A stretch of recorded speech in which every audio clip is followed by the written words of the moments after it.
Hello friends, welcome back to my channel. Friends, पिछली video के अंदर हमने बात की थी डिफरेंट टाइप के मालवेयर्स की, जिसे कि हम एक तरीके से मैलिशियस सॉफ्टवेयर्स भी कह सकते हैं, जो कि हमारे सिस्टम को हार्म करते हैं। इसी तरीके से हमने डिफरेंट टाइप के मालवेयर्स के बारे में डिस्कस किया था। सो फ्रेंड्स, अगर अभी तक आपने मेरी पिछली वाली वीडियो नहीं देखी है तो पहले जाकर के उस वीडियो को ज़रूर देख लीजिए। और अगर अभी तक आपने मेरे चैनल को सब्सक्राइब नहीं किया है तो प्लीज़ सब्सक्राइब कर दीजिए और वीडियोज़ को लाइक और शेयर करना ना भूलें। आज की वीडियो के अंदर हम वायरस और उसके डिफरेंट टाइप्स के बारे में डिस्कस करने वाले हैं, जो कि किस तरीके से हमारे सिस्टम को हार्म करते हैं। फर्स्ट हम बात करते हैं कि वायरस क्या होता है। वायरस जिसे कि हम कहते हैं vital information resources under siege, ये होती है इस वायरस की full form. It is a malicious software attached to a document or file that support macros to execute its codes and spread from host to host. Basically virus क्या होता है, जो कि एक सिस्टम से दूसरे सिस्टम के अंदर स्प्रेड होता है।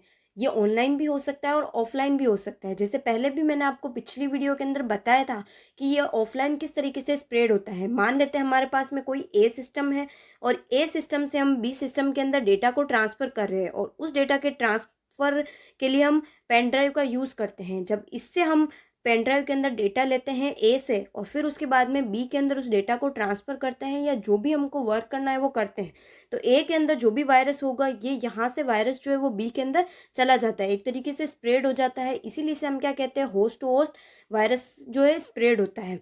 नेक्स्ट हम बात करते हैं कि ये ऑनलाइन भी हो सकता है। ऑनलाइन जैसे इंटरनेट के थ्रू हम कोई भी सॉफ्टवेयर डाउनलोड कर रहे हैं तो ये खुद ही उसके साथ में अटैच हो जाता है और डाउनलोड होकर के हमारे सिस्टम को हार्म करता है। तो ये बात थी हमारे पास में वायरस की, जो कि सॉफ्टवेयर के साथ में भी अटैच हो सकता है, यानी ये ऑनलाइन और ऑफलाइन दोनों तरीके से आ सकते हैं। नेक्स्ट हम बात करते हैं डिफरेंट टाइप के वायरसेस की, जिसके अंदर सबसे पहले हम बात करते हैं बूट सेक्टर वायरस की। It infect the master boot record and it is challenging and a complex task to remove this virus and often require the system to be formatted। इसके अंदर क्या होता है, बूटिंग का मतलब क्या होता है, जब कभी भी हम हमारे सिस्टम को चालू करते हैं तो उस सिस्टम को चालू करने को हम क्या कहते हैं, बूट कहते हैं। बेसिकली इसके अंदर क्या होता है कि हमारा जो ऑपरेटिंग सिस्टम होता है वो हार्ड डिस्क से रैम के अंदर बुट किया जाता है, मतलब एक तरीके से हार्ड डिस्क से रैम के अंदर उसको लोड किया जाता है। तो ये जो पूरी प्रोसेस होती है ये कहलाती है हमारे पास में बूटिंग की।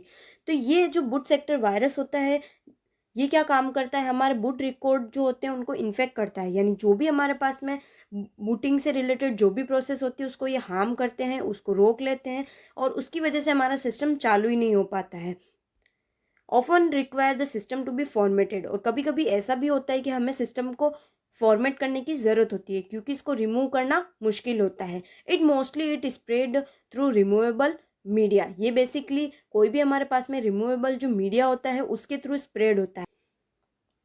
It infect other bootable media like floppy disk. इसी तरीके से ये दूसरे जो बूटेबल मीडियाज होते हैं, जो कि फ्लॉपी डिस्क हो गया, तो उसको ये जो है हार्म करने के लिए और उसको इन्फेक्ट करने के लिए यूज़ में आते हैं। तो बूट सेक्टर वायरस क्या करता है, हमारे कंप्यूटर की बूटिंग प्रोसेस को जो है स्टॉप कर देता है, उसको हार्म कर देता है, जिसकी वजह से हमारा सिस्टम स्टार्ट ही नहीं हो पाता है। नेक्स्ट हमारे पास में है मैक्रो वायरस। मैक्रो वायरस क्या होते हैं, सबसे बेसिकली बात आती है मैक्रोज क्या होते हैं। जैसा कि आपने देखा होगा एमएस वर्ड के अंदर, एमएस एक्सेल के अंदर मैक्रोज का यूज़ किया जाता है। ये बेसिकली क्या काम करते हैं, सेशन की रिकॉर्डिंग के लिए यूज़ में आते हैं। तो ये जो मैक्रो वायरस होते हैं, this virus are triggered when a program capable of executing a macro is run. तो ये क्या काम करते हैं, उस मैक्रो को रन होने से रोक लेते हैं। तो ये वाले जो वायरस होते हैं ये उस प्रोग्राम के ऊपर जो कि उन मैक्रो को एग्जीक्यूट करते हैं उनके ऊपर ट्रिगर होते हैं और उससे उनको रोक लेते हैं। It is design to add their malicious code to the genuine macro sequence in a word file. जैसे वर्ड फाइल हो गई, एक्सेल फाइल हो गई, तो उसके अंदर जो मैक्रोस होते हैं उनकी प्रोसेस को ये रोकने के लिए काम में आते हैं। तो ये बात थी हमारे पास में मैक्रो वायरस की। नेक्स्ट हम बात करते हैं पॉलीमॉर्फिक वायरस की। ये क्या होता है, it is difficult to identify with a traditional antivirus program. ये बेसिकली आइडेंटिफाई करना जो है डिफ़िकल्ट होता है। This is because the polymorphic viruses alters its signature pattern whenever it replicates. यानी ये क्या काम करता है, जब कभी भी ये रेप्लिकेट होता है तो ये इसके सिग्नेचर पैटर्न जो होता है उसको चेंज कर देता है। बेसिकली ये क्या काम करता है, प्रोग्रामिंग के अंदर जितने भी कोड्स होते हैं उन कोड्स को ये अफेक्ट करता है, जिससे उसके डेटा टाइप्स को, फंक्शंस को, बेसिकली डेटा टाइप जो भी हमारे पास में डेटा है उसके टाइप को डिफाइन करता है। इसी तरीके से हम फंक्शन यानी कि self content block of statement का यूज़ करते हैं, इसको ये अफेक्ट करने के लिए यूज़ में आता है। It is self encrypted virus design to avoid detection by scanner. यानी ये एक तरीके से क्या होता है, सेल्फ इनक्रप्टेड वायरस होता है जो कि एक तरीके से स्कैनर के डिटेक्शन को अवॉइड करता है, यानी इसको डिटेक्ट करना जो है मुश्किल होता है। It change code in programming, जैसे आप कोई भी कोडिंग कर रहे हो प्रोग्रामिंग के अंदर, मान लेते हैं आपने यहाँ पे लिखा है दिस इज पेन, तो दिस इज पेन की जगह पे ये क्या कर देता है, कोड चेंज करके देयर इज अ पेन जो है वो कर देगा, या देयर इज अ बुक कर देगा। मान लेते हैं इसने पेन की जगह पे क्या कर दिया, बुक कर दिया, तो एक तरीके से इसने क्या किया, कोडिंग को जो है चेंज कर दिया। तो ये एक तरीके से जो भी प्रोग्रामिंग होती है उसके अंदर कोड्स को मोस्टली डेटा टाइप और फंक्शंस को अफेक्ट करता है, यानी कि उनको जो है हार्म करने के लिए यूज़ में आता है, उनको चेंज कर देता है। तो ये बात है हमारे पास में पॉलीमॉर्फिक वायरस की।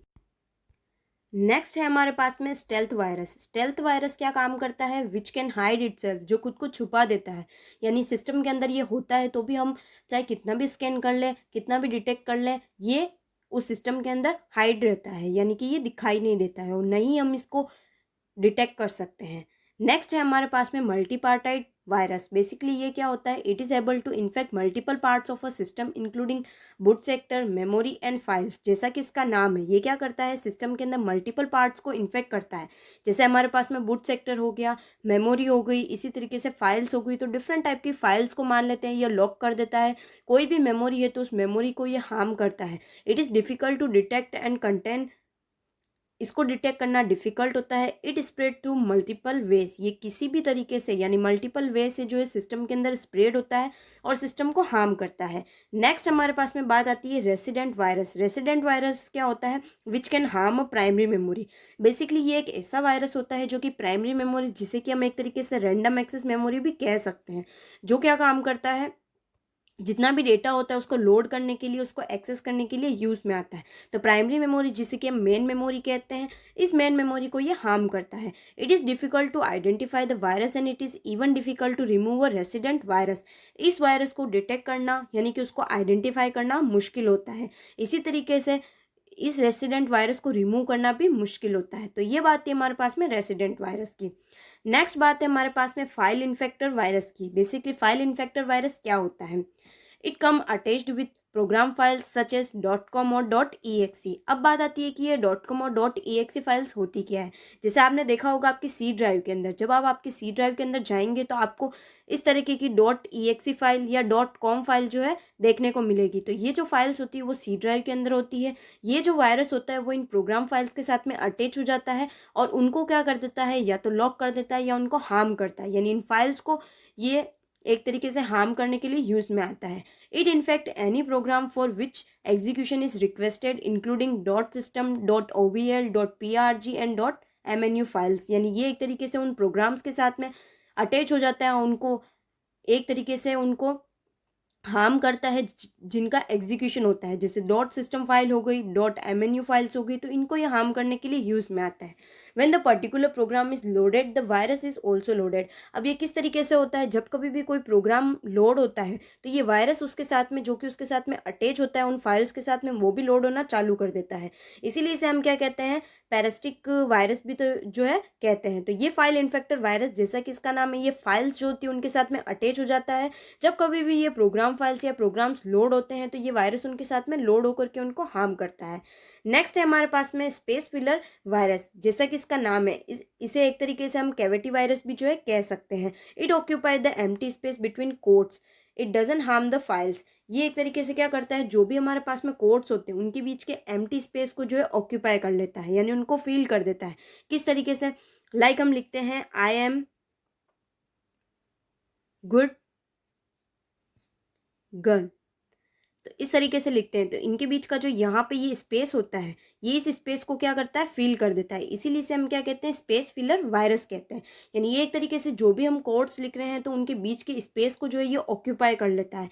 ये किसी भी फाइल को हार्म नहीं करता है, इसीलिए इसे हम कैविटी वायरस भी कहते हैं। नेक्स्ट वायरस है हमारे पास में overwrite virus. Basically overwrite virus जो कि ईमेल्स के थ्रू स्प्रेड होता है।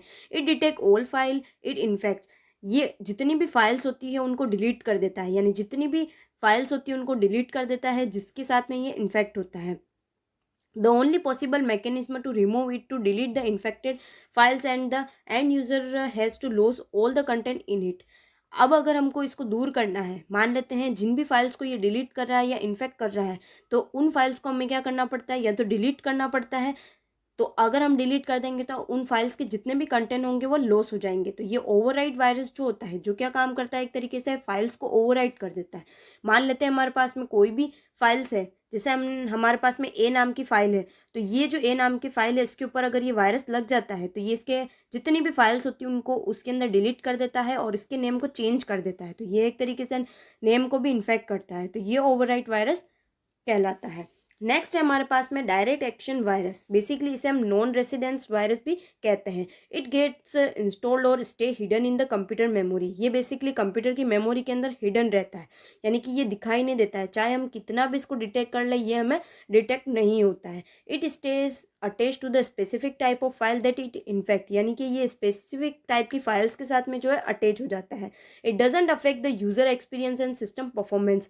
ये एक तरीके से सिस्टम की परफॉर्मेंस और इनके ऊपर जो है यूज़र के एक्सपीरियंस के ऊपर कोई भी इफेक्ट नहीं डालता है। बेसिकली ये उन सारी जितनी भी स्पेसिफिक टाइप की फाइल्स होती है उनके ऊपर डायरेक्टली जो है एक्शन परफॉर्म करता है, यानी डायरेक्टली उनको हार्म करने के लिए यूज़ में आता है। और ये डिटेक्ट करना जो है मुश्किल होता है, क्योंकि ये कंप्यूटर की मेमोरी के अंदर हाइड रहता है या कंप्यूटर की मेमोरी के अंदर जो एक तरीके से इंस्टॉल हो जाता है। तो ये बात थी हमारे पास में कुछ वायरसेस की। डिफरेंट टाइप के वायरसेस के बारे में हमने डिस्कस कर लिया है। सो फ्रेंड्स, आज के लिए यहीं तक। अगर अभी तक आपने मेरे चैनल को सब्सक्राइब नहीं किया है तो प्लीज़ सब्सक्राइब कर दीजिए और वीडियोस को लाइक और शेयर करना ना भूलें। Thank you.